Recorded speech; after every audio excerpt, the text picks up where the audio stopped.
chào mọi người, mình tiếp tục với bài giáo trình Hán ngữ 1, bài số 5 và phần bài tập phân biệt âm thanh điệu.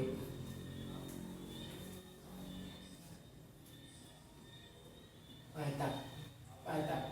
lên sử bài tập phân biệt âm thanh điệu. Bài số 2 dư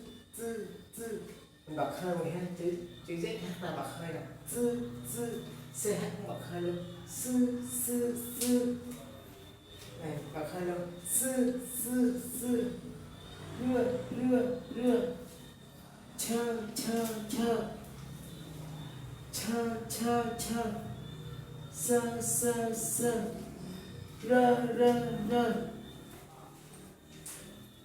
chan san rán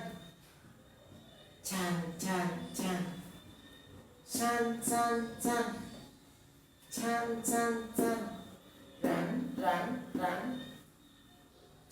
chân sân rấn chân sấn rấn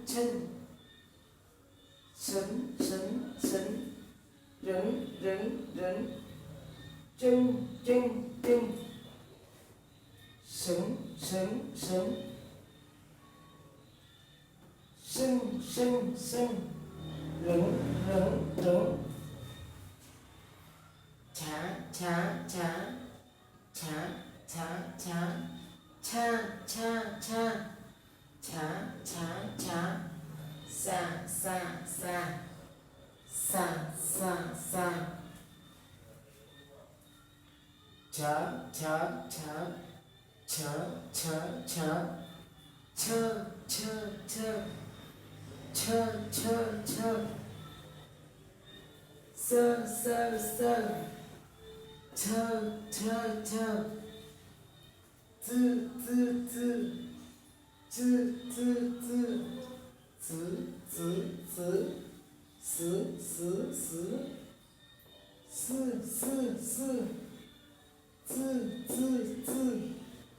mọi người nhớ ha, ví dụ như là mình có đọc chữ nè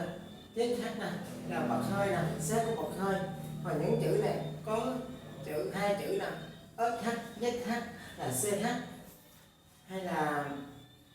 chữ SH nè CH nè rồi SH nè rồi chữ ZH nè, mấy chữ đó là đều bật hơi hết. Còn những cái chữ mà không có một âm thôi, ví dụ như là chữ nè, như cái chữ là chữ chả nè, đó chả chi tạp chí nè, là một chữ chả bình thường thôi, giống như vậy nè, cha bình thường thôi, không cần bật hơi nhiều.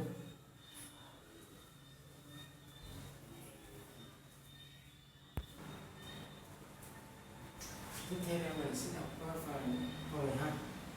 Sư tử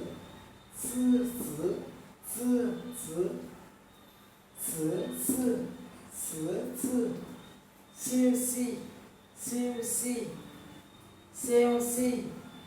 si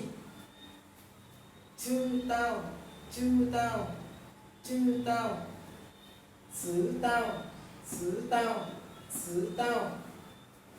chấn chàng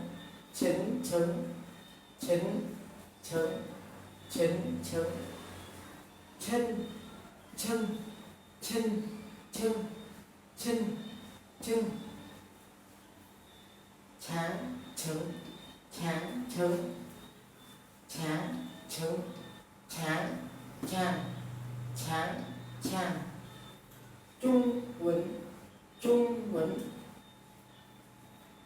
trung phân chơ chan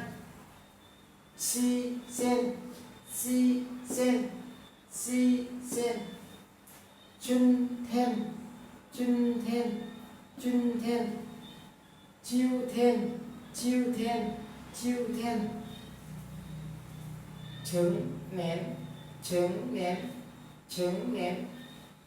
trứng nén chinh nén chuống 床上床上床上床上床上室外室外室外室外室外室外相信相信相信相信相信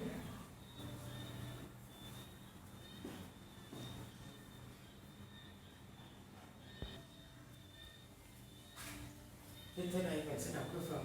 này mọi người ha. Tư chỉ tư chỉ tư chỉ sử chỉ sử chỉ sử chỉ胜利胜利胜利经理经理经理升华升华升华经过经过经过商店商店商店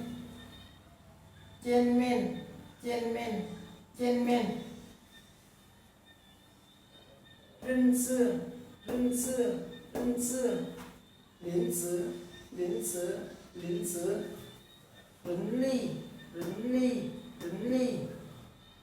热力热力热力